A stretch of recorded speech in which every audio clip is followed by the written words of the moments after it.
There is a wake-up call here, and there is a lesson to be learned. There's a reality that has existed for a long time that we have been blind to, and that is climate change, extreme weather, call it what you will, and our vulnerability to it. It is undeniable today. For years, scientists have been saying that a warming planet and rising seas would bring more extreme storms. Is Superstorm Sandy proof of what they've been predicting? We don't have radio communications.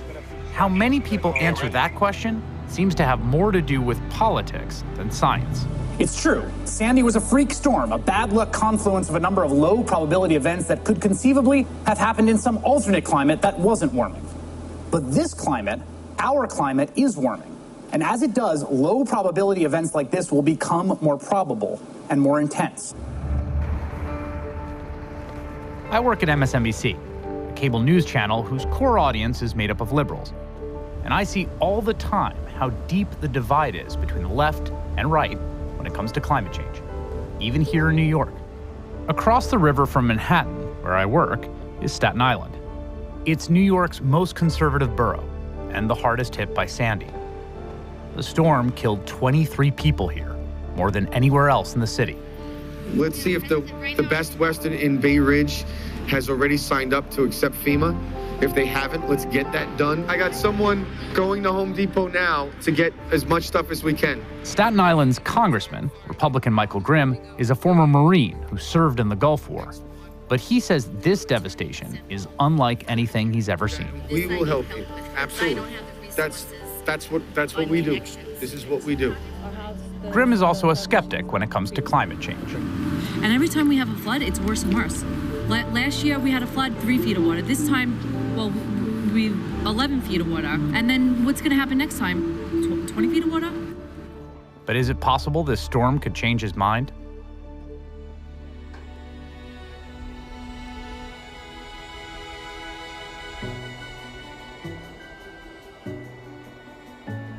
I'm a biologist by training. I've spent my life studying the natural world. But lately, I've had to start focusing more on human nature rather than Mother Nature. That's because people are having an unprecedented impact on the planet, and everyone wants to ask me about it. From evening news anchors, CBS News science and environmental contributor Sanjayan is here to tell us more about the mega fire phenomenon, to late-night talk show hosts. We have been living on a changing planet for a long, long time. This change is just going to happen fast. After Superstorm Sandy, lots of people are wondering if human activity is making the weather more extreme. And I'm on my way to meet a scientist who studies just that. Her laboratory is an island in the middle of nowhere. More specifically, it's in the middle of the Pacific Ocean, near the equator, where some of the planet's most extreme weather is born. Every few years, an unusual band of warm water spreads across this part of the ocean and disrupts weather patterns around the world. The phenomenon is called El Niño, and it's linked to severe droughts, flooding, storms, and fire. The death toll is still rising tonight from the latest bi-coastal double shot of El Niño-driven storms. In the worst El Niños, ocean temperatures can rise a startling 14 degrees above average. And partly because warm water expands, sea level can increase by as much as a foot. El Niños are natural. The question is, could man-made climate change be making them more severe?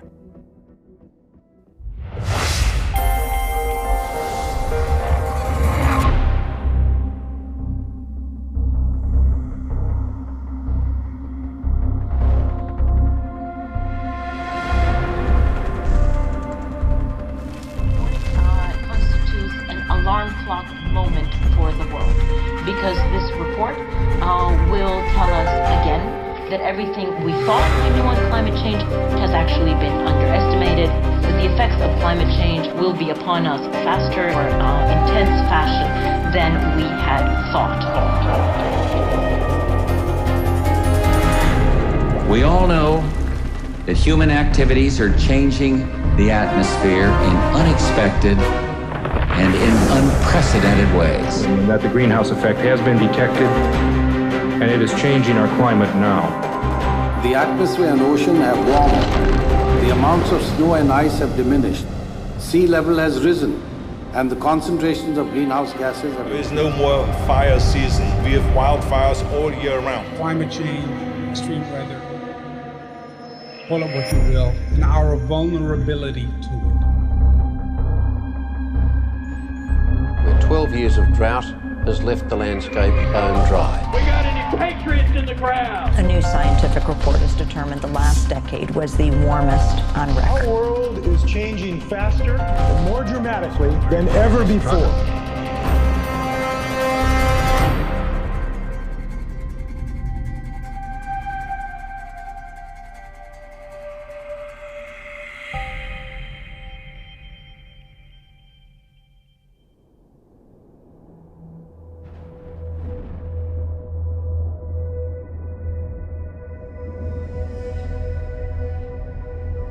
It is 5 o'clock, and the timing of landfall of this storm could be just an hour away. We've already been feeling the effects of Hurricane Sandy for hours now. And the tide is up above the pier, which is scaring the shit out of me. If you want to get off the island, you're not going to take the ferries. This has been shut down. On the night of Hurricane Sandy, Patricia Dresch, her husband George, and their 13-year-old daughter Angela decided to stay inside and ride out the storm. Then the wind started picking up that afternoon and trees started falling. This one tree from across the street just like peeled like a banana. And my neighbors took a picture of George that afternoon in front of this tree. Angela was with one of my neighbors and they were on the beach and she was taking pictures. And that was it. And then we had dinner. After dinner, I looked out my front door and I saw the big waves coming. Then I went in my dining room, and the floor was starting to lift up. What went through your mind when you saw that? That we had to go up. When we got upstairs, we went in the closet. And we had to get out of the closet because the water was coming through the wall. And it's on the second floor? Yes. So there was water high enough that it was coming through the wall? George said, oh, the house next door is gone. I said, what do you mean the house next door is gone? He said, yeah, the house is gone. 911, what is the emergency? Yeah, 687 Yetman Avenue in Staten Island. My sister is stuck in the house. She has total water around her. She can't get out the door. But they have a young kid, but they have a 13-year-old with them also. And what's your sister's name? Patricia Dresch. We went to the bathroom. And then when we went into the bathroom, I held on to the faucet. What is Angela saying at that point? What's George saying? She's scared. She said, Mommy, hold me, I'm scared. And I did. I held her, and I had her in front of me. And then a wave started coming up over me. I felt the water rising. And then all of a sudden, my stall shower came apart. And then the whole wall broke loose. And we went out into the yard. When I got thrown out of the wall, something slid off the roof, hit us in the head, and we went under. And I knew I lost her immediately because I knew she couldn't get up again. It was just too deep for her.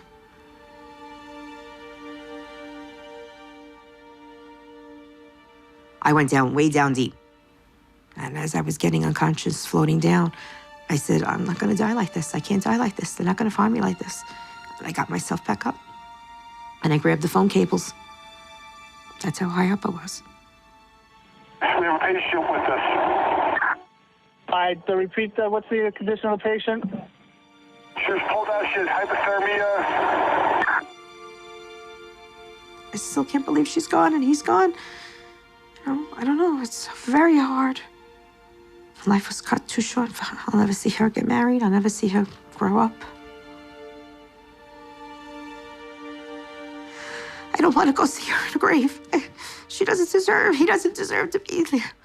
I don't want to see them in a grave.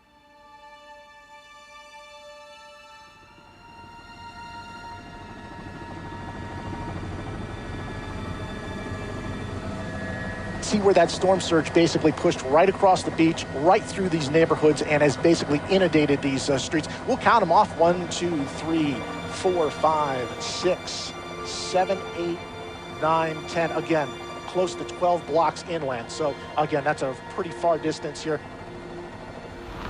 In the U.S., Superstorm Sandy left over 100 people dead. Most of them drowned in the record storm surge. Here on Staten Island, some people faced down a wall of water 16 feet high. After the storm, Pat Tresh spent a week in the hospital. Now that she's out, she has to bury her husband George and daughter Angela. The loss is felt by the whole community.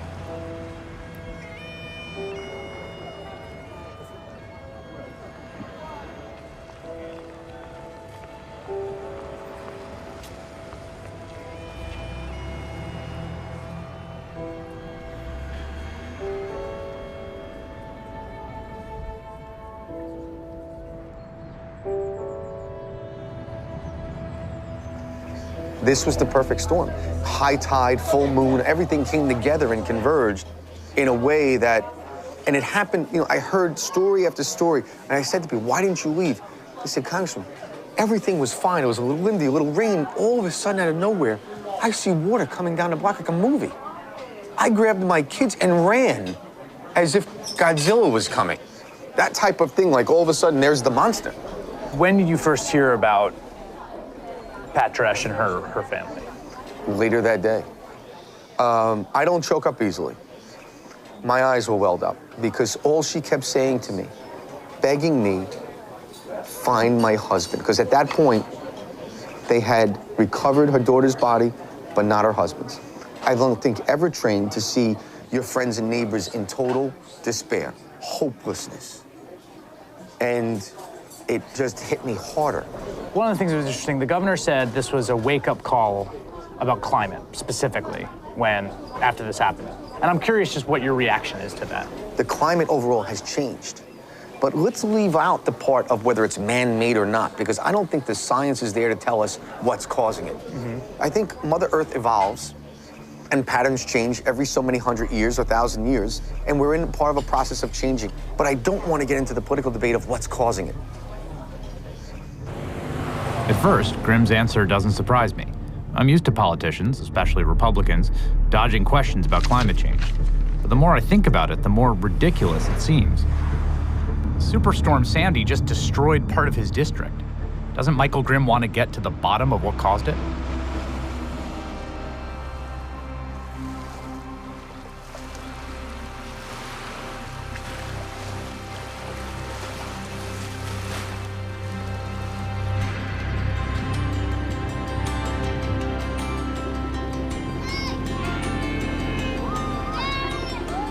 Christmas Island is one of the most beautiful places I have ever been to. But there's something else that's brought me here, besides the beaches. This remote place may hold the key to one of the world's most dangerous climate phenomena, El Niño. I've traveled thousands of miles to come here to meet a renowned climate scientist who's studying it, Georgia Tech professor Dr. Kim Cobb. Good to see you. Good to see you too. Thanks for having us, Zach. Yeah. It's a whole science village here. Well, yeah, we're turning into that. Yeah, we have gear scattered around the entire place, so. To be honest, I didn't expect literally thatch roof huts. Kim tells me she started out studying medicine, but the more she learned about climate change, the more convinced she was that what was happening to our planet is a bigger threat than any disease. And for the past 17 years, she's been studying how climate change is affecting El Niño. El Niño is a natural climate phenomenon. It's born in the tropical Pacific. It's born where we're sitting right now. And it's a change in water temperature that's very dramatic. And it lasts for about 6 months or so.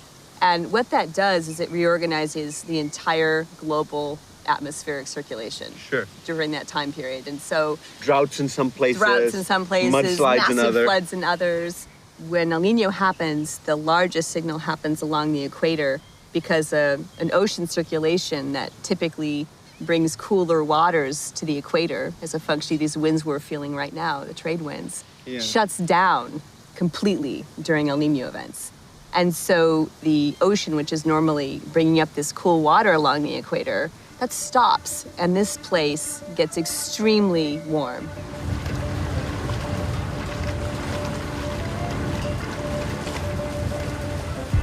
To To figure out if human activity is making El Niño worse now, Kim first had to figure out how bad they used to be. She needed a window into this island's past, something that would allow her to look at climate here going back thousands of years.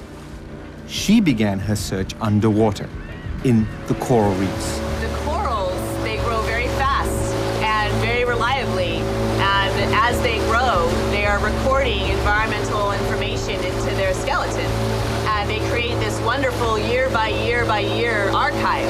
So if you're using coral as a thermometer into the past. That's correct.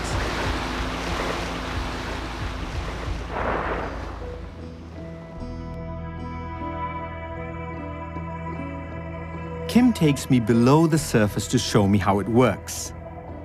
Coral adds layers each year in much the same way a tree adds rings. By closely examining those layers, Kim hoped to literally see El Niño events that took place in the past. But taking a look deep inside living coral requires much more than a microscope.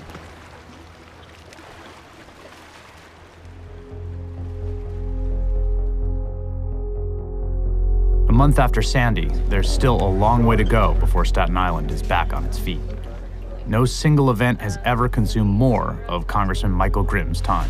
We're going to break up into two groups. One of the groups has two locations with two elderly women that, but for this help, they probably wouldn't know what they're going to do. The fact that it's a month later and they still haven't cleaned out speaks volumes in and of itself. I see it in their eyes that a lot of people are losing hope.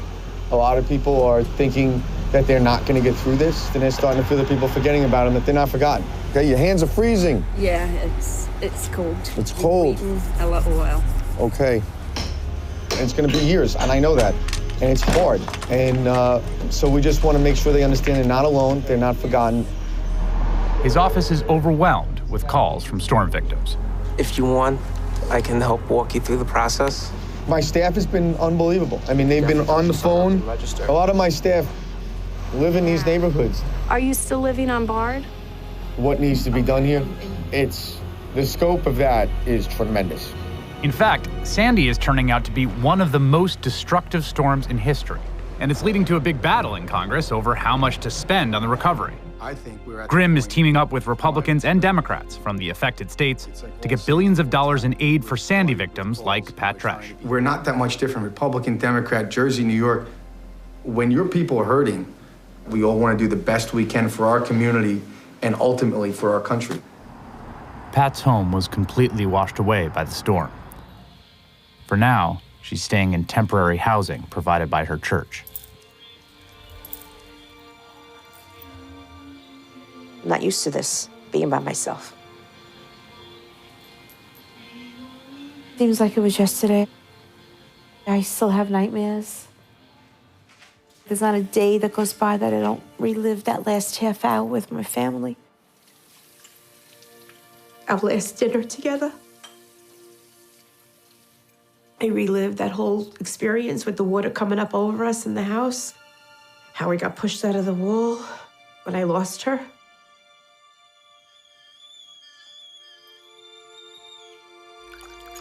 My husband was always there for Angela. Now he's gone. It's very hard. She touched so many lives.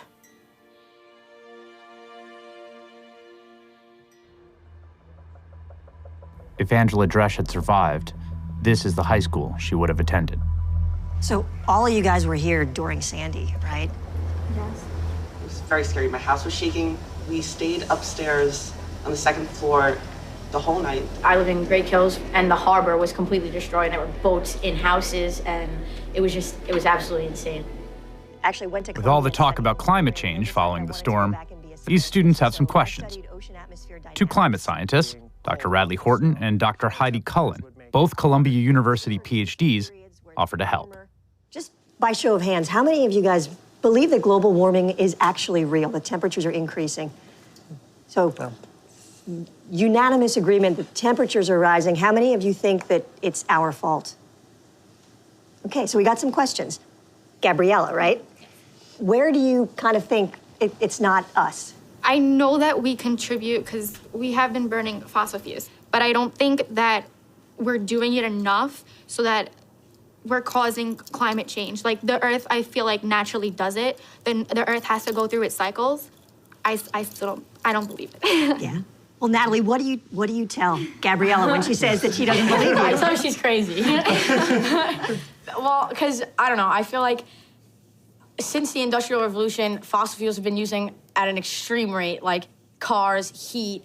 I think humans definitely play a major role in the impact. And it was fascinating because there were scientists who kind of made this connection that carbon dioxide was this thermostat, right? You crank up carbon dioxide, you crank up temperature, you crank down carbon dioxide, you crank down the temperature. And I think for me, as a scientist, what really pushed me over the edge was when I began to understand you can actually chemically fingerprint the CO2 in the atmosphere to different sources. Multiple lines of evidence do allow us to track it back to fossil fuel burning. And 1 out of every 4 carbon dioxide molecules in the atmosphere today was put there by us. But I don't think that we are contributing to it so much that we're causing Sandy, and I don't believe that. Right, right. So I'm kind of agreeing with Gabriella on that point. But I don't know, I feel like human impact maybe played a role in that, but also the high tide with the moon definitely made the severity of the storm much worse. That's a great thing to talk about. What aspects can we attribute to human activity, and what can't we? There are all these different elements that had to come together to make this terrible storm surge, but one of them was an extra foot of sea level that we had over the last century, largely as a result of climate change. What seems like a little bit, 1 foot, can actually have a huge impact on how frequently we get extreme events. It's like, if you think of a basketball analogy, it's the equivalent of like raising the floor of a basketball court by 1 foot without changing the height of the rims at all. You're just gonna get that many more slam dunks in the form of coastal flooding. And it did make Sandy worse, right? I mean, there were some areas where that extra foot absolutely made a difference. A detailed analysis by the research organization Climate Central shows how global warming made more homes vulnerable to a storm like Sandy. Without sea level rise, flooding from Sandy would have reached about 8 feet above high tide. When you factor in that extra foot of sea level, most of which is due to climate change, the differences seem small at first. A block here, a few houses there, but over miles of densely populated coast, it adds up. In New York City alone, climate change put the homes of some 75,000 additional people in the path of the storm surge. And it's only going to get worse. Scientists say that by the end of the century, some parts of the coast could see Sandy-level storm surges every single year.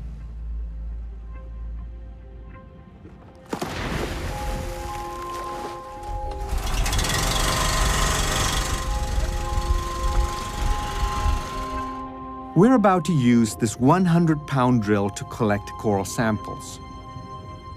Kim started studying these reefs 17 years ago to test a theory that by analyzing this coral, she could measure the severity of past El Niños and find out if they're getting worse. But just moving around down here is a challenge, let alone trying to operate the kind of equipment that really belongs on a construction site. So that's what we're going to drill into. This is our first candidate. At first, everything seems to be going wrong. Hoses are getting caught, ropes become tangled. Too much tension on the orange line. Then the drill breaks down, and Kim has to make repairs on the spot. Guys, can you check the water on top side and see that it's not sucking air? We're getting air out of the drill down here. Over. But despite all the hurdles, she's getting the job done. Okay, let's turn the drill on.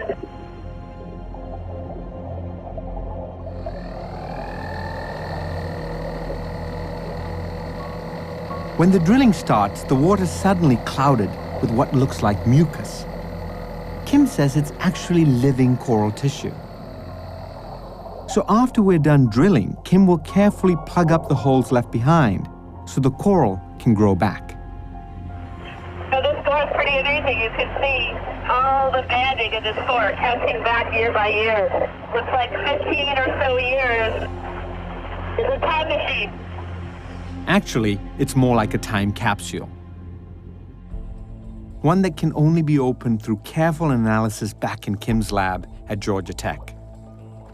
Each layer of coral contains a wealth of information about 1 year of climate. Kim is most interested in temperature, because high ocean temperatures are a signature of El Niño at Christmas Island. It turns out that coral is an incredibly accurate thermometer. The temperature data stored in the coral lines up with known temperature records almost exactly. But Kim says if we're lucky, we might be able to see something without all that fancy equipment. Put it here. All right. Look at that. That's pretty good stash, huh? Pretty good haul. This is the first core we drilled. Right. And this is probably about 50, I would say 50 years is a reasonable guess. So this right here is where the coral essentially stopped growing. Right there, that band. It created this massive disturbance in this core where you can see a clear, what we call a discontinuity. And this was the 1997-1998 El Nino event, when this place got really, really too hot for corals for about 6 months. Kim tells me it was the worst El Nino on record, and it's eerie to see it frozen in time. El Nino is being blamed for heavy rains of biblical proportions. In Northern California, thousands of people were evacuated from their homes. Wild winter with nearly 90 deaths so far. Heavy winds caused this helicopter crash in Tennessee that killed 3 people. It spread destruction around the world. Flooding in Kenya, mudslides in Ecuador and Peru, droughts and fires in Indonesia. The people who live in these little shanty towns have lost everything. In the end, it cost an estimated $33 billion in damage. The death and damage, the rubble, mud, and flood are still mounting. And killed more than 20,000 people. It hit Central Florida and killed at least 26 people. 400 people have been killed. 2,000 deaths have been blamed on the flooding. Rescue workers were still finding bodies today. And here's the million-dollar question. Is an event like this entirely natural? Or are El Niños getting worse because of our impact on the climate? To find out, Kim needed much older coral. The samples she drilled underwater only go back 40 or 50 years. And she needed to go back thousands of years. Problems seemed insurmountable. But after more than a decade of searching, Kim finally found a solution. We all know that human activities are changing the atmosphere in unexpected and in unprecedented ways. This is George H.W. Bush, speaking to a global gathering of climate scientists in 1990. Today, it seems unimaginable that a Republican president would sound the alarm on global warming. The stakes here are very high. But he was just continuing a long tradition of Republican environmentalism. It was Richard Nixon who created the EPA and signed the Clean Air and Clean Water Acts. Preservation of our environment is not a liberal or conservative challenge. It's common sense. Even Ronald Reagan took action to protect the ozone layer. In the early 2000s, John McCain fought for a cap-and-trade bill designed to curb CO2 emissions, the first national legislation of its kind. Mr. President, that's the Arctic Sea. That's the Arctic Sea. And you look at the red line, the boundary of it in 1979. Look at it now. You can believe me or your lying eyes. And in 2008, when McCain was the party's nominee for president, addressing climate change was part of the official Republican platform. There seemed to be a growing consensus between Democrats and Republicans on the issue. We don't always see eye to eye, do we, Newt? No, but we do agree our country must take action to address climate change. And it seemed like Washington was taking action. A climate change bill actually passed the House in 2009. But the energy sector, led by fossil fuel companies, spent $500 million in lobbying and campaign contributions to fight it. Drill all of America's oil, mine all of America's coal. By the time it reached the Senate, not even John McCain would support it. Soon, Gingrich flip-flopped. Well, it's probably the dumbest single thing I've done in recent years. And the Tea Party, with lots of oil and gas money behind it, helped elect people like Michael Grimm. I personally am one of the guys that has been skeptical of global warming from the beginning. The jury is obviously still out on it. Suddenly, saying you accepted the science on climate change could cost you your seat. Just ask Bob Inglis. A conservative who says that climate change is real? Now that is an unusual zoo animal, right? A six-term congressman from South Carolina, Inglis was the most vocal Republican member of Congress calling for action on climate change.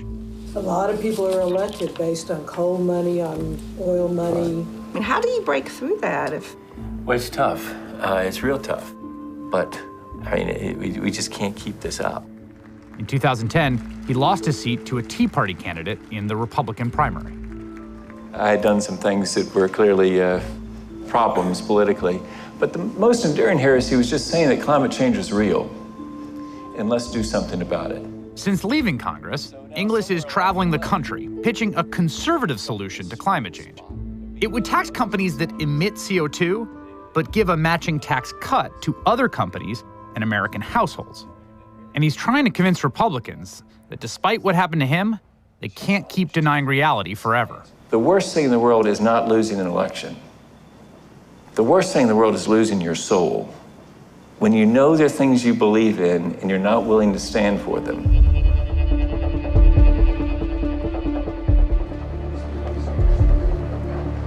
Michael Grimm is exactly the kind of Republican Inglis is trying to reach. And Grimm agreed to sit down with him. But will it make a difference? I was from maybe the reddest district in the reddest state. 93 American Conservative Union rating, 100% Christian Coalition, 100% National Right to Life, A with the NRA. So pretty conservative guy, right? When I was first in Congress, I totally poo-pooed climate change. I said it was nonsense, Al Gore's imagination. I had a great press conference one time where I absolutely tore Al Gore apart. But then my kids were growing up. My oldest, who just turned 18 when I was running again in 2004, said, I'll vote for you, Dad, but you're gonna clean up your act on the environment. Problem for me was his 4 sisters agreed, and his mother. And so I had this new constituency that could change the locks on the doors. Well, that's and so the most important constituency. I had to respond to this constituency, you know? So that was part of it for me. And then the other was I got on science committee when I got back to Congress, went to the South Pole, saw the ice core drillings, saw the evidence.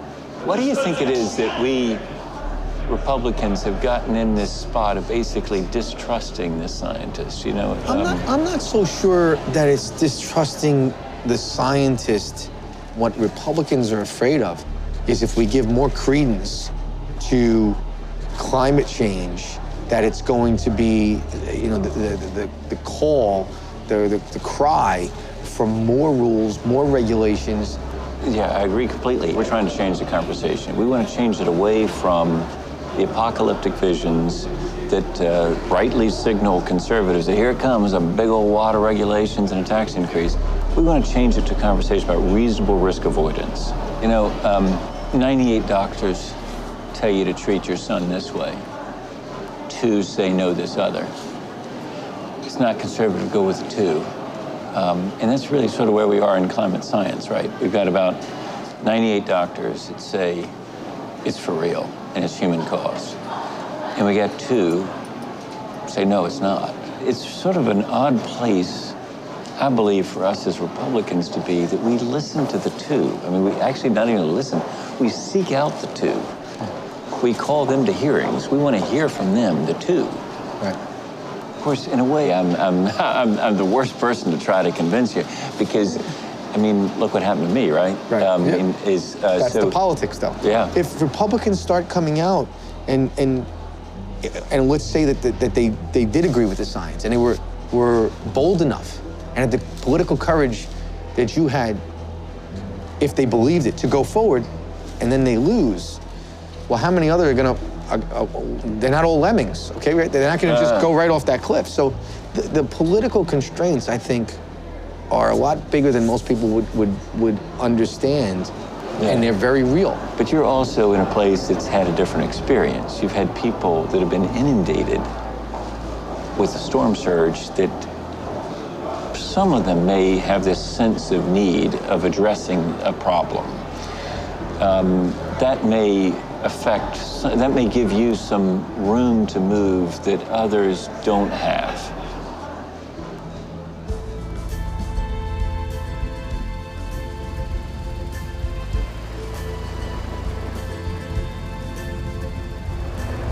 Kim spent years looking for the biggest and oldest coral she could find. She was trying to trace the history of El Niño back thousands of years, but she couldn't find corals older than 60 years.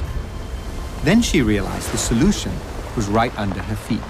We were over here scouting for bigger corals one day to survey the rest of the island, and we just walked up to this beach, and I just looked left, and I looked right, and I just said, click, click, wow, this is a game changer.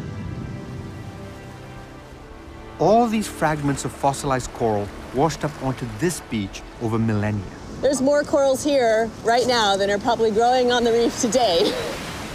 And how old are some of these blocks that would have been brought up here? I mean, They're roughly. Up to 6,000 years old. 6,000 years old. It's a grab bag of goodies.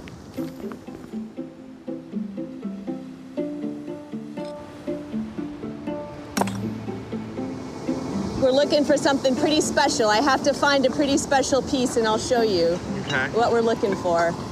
These fossils are from dozens of different species of coral, and we're looking for just one, the same type we drilled, so Kim can make an apples-to-apples comparison. Talk about needle in a haystack. It's a little rare, but you'll get the hang of it. This is not what you want. No. Plates, no plates. No plates. No plates. Oh, how about this? That looks cool. No. Come on, you can do some great science with this. No. Oh, here's one. Got it. Here's one. All right, now, I told you. This is the same species that we drilled underwater the other day, believe it or not. How do you know how old this piece actually is? Well, right now, I have no idea. This could be 50 years old. This could be 6,000 years old. So we have to take them all back, and we date them. We use a very fast screening dating method, radiocarbon dating method, to date them. Then you can tell me how warm the ocean was on a particular year 4,000 years ago. That's right, and I can tell you how many El Niño events happened in this section. It really is. And if I have enough of these, I can give you a very accurate estimate of climate during that time. Around this ocean. Yes. Fantastic. Yeah. Each coral sample is a piece of a giant jigsaw puzzle, and they'll be shipped back to the United States where they're dated and put in order by age to create a continuous record of ocean temperature going back thousands of years. We're throwing a lot of samples and a lot of data at this question. What happened to climate at Christmas Island in the recent past? And we're getting a lot of samples telling us their story. And that story is a frightening one.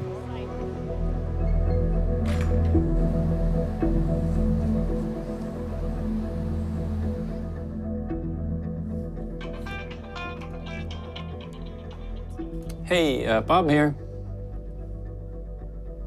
Hey, Bob, Bob's here. Yeah, so the next item on the agenda is about the next trip to D.C., and we really need to discuss this, because that's coming up on Monday. Yeah, so that's the other thing, too, the Rubio meeting with Senator Rubio's office. Florida Senator Marco Rubio is a rising star in the Republican Party. He's also a climate change denier. But a few years ago, he wasn't, and Bob Inglis wants to convince him to come back around.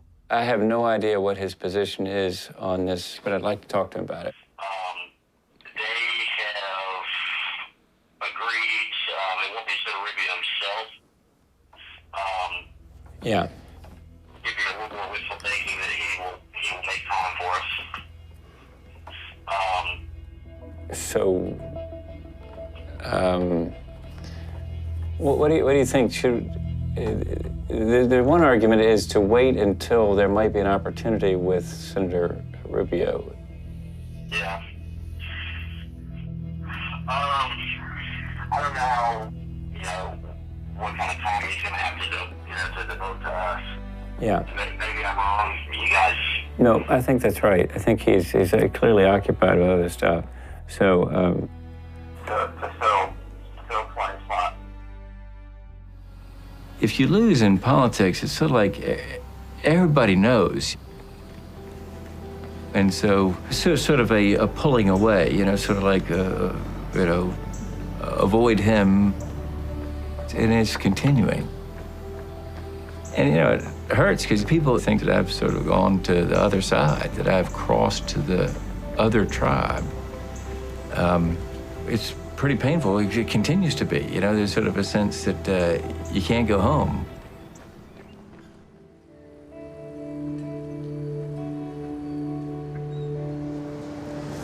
Is we're gonna fold it this way and then turn it on its side. Yeah, no, the other way. All right. So have to redo it? Yep, sorry. Not a problem. Today, Michael Grimm plans to surprise Pat Dresch. He's been helping her get a new home, but the process is dragging on. So in the meantime, he's replacing a family heirloom lost in the storm, an American flag commemorating her father's service in World War II. We obviously can't give the exact flag, but this flag was flown over the Capitol. Oh my God. Okay, in Washington, D.C.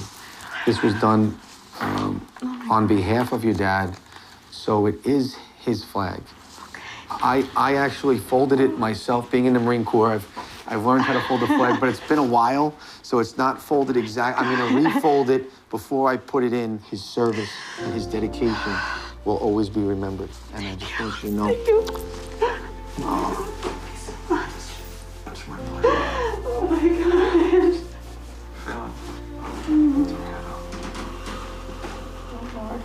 Let me get you back back home. That's what I want. That's what I want. That's what you're gonna have, and I'm coming over for dinner. Anytime. I can't wait. I can't wait to hear the words. Here's the keys, start moving in. That's my dream, to hear those words.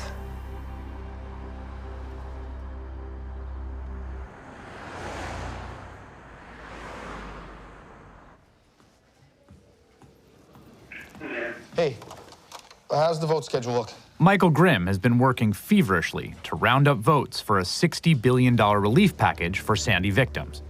But under pressure from the Tea Party, the same movement that helped get Grimm elected, the bill is suddenly abandoned.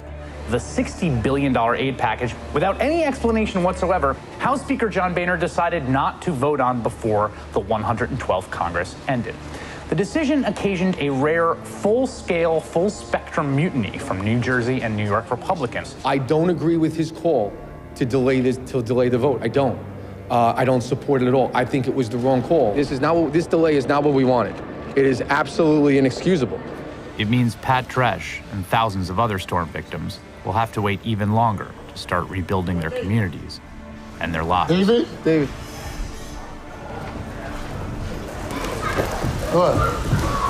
Slow it up. Slow it up, Junior. Bang, bang, bang, bang, bang. Right, do it again. When that vote didn't happen, I gotta tell you, I was a little broken.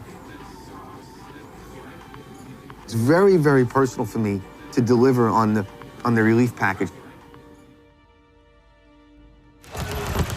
You know, and it is a fight. Every day I go to work, I'm fighting with someone, whether it's the mayor's office, or whether it's the administration in Washington, or whether it's sometimes my own party. But it's always a fight.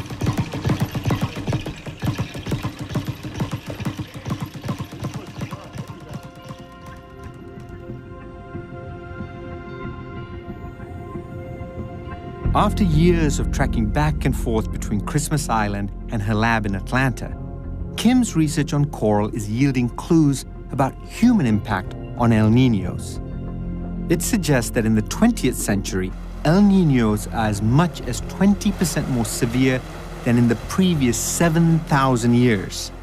In the past few decades, the trend is especially clear.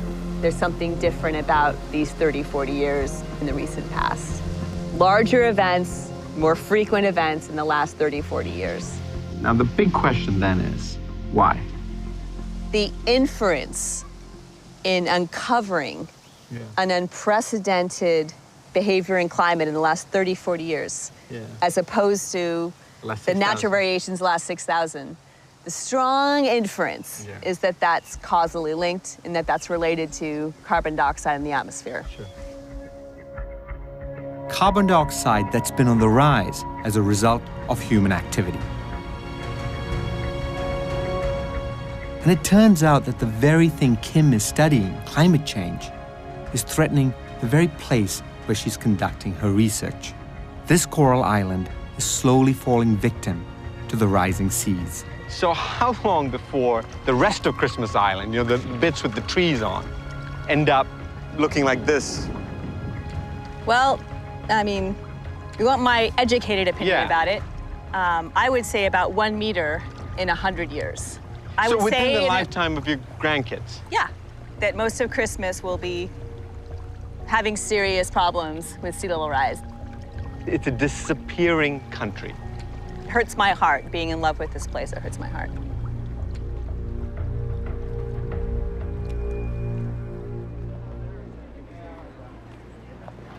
Two months after Superstorm Sandy, Congress has taken the first step to give financial help to the many families and businesses in the storm zone that are still suffering. Today, Congress gave the okay after delays and politics slowed down emergency aid.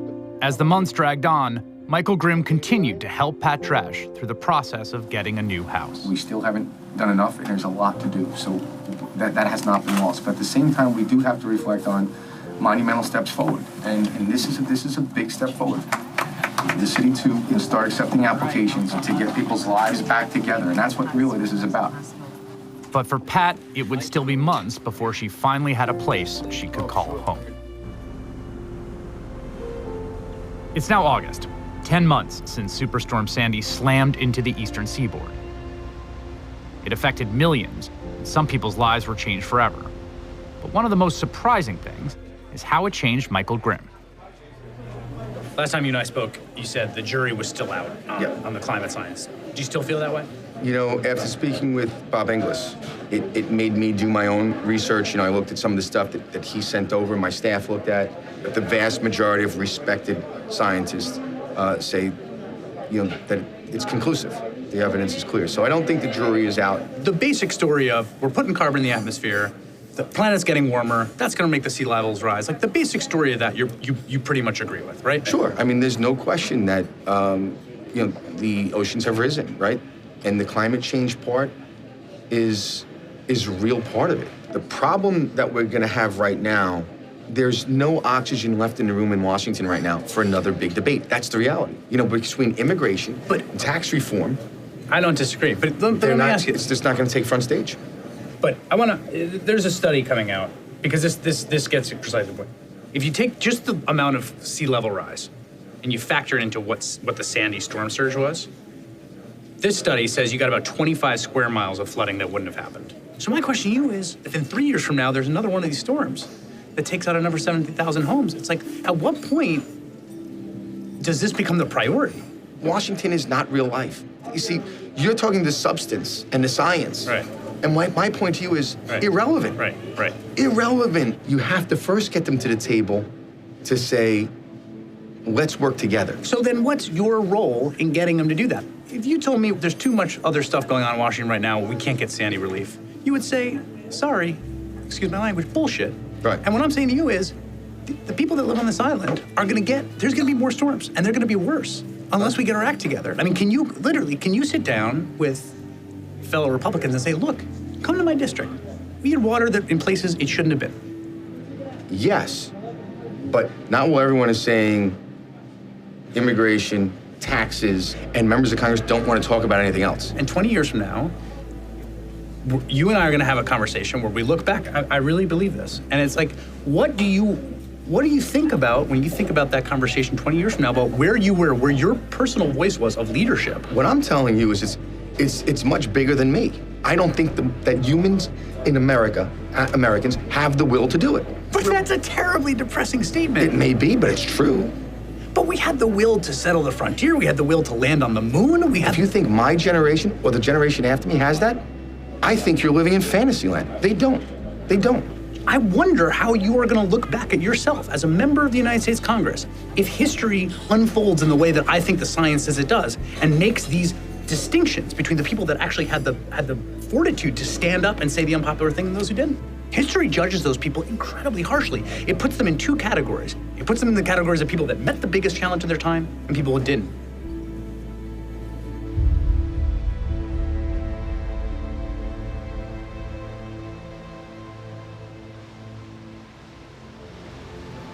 You know, politicians don't feel any support underneath them. They don't lead. The thing that encourages me is I know that a good number know better. God bless, stay healthy. All right, be well, it's good to see you. They know that we've really got to pay attention to the science. Experience is a very effective, but often harsh teacher.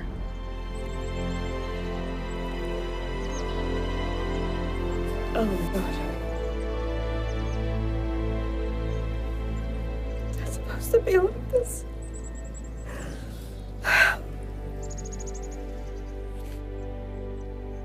No.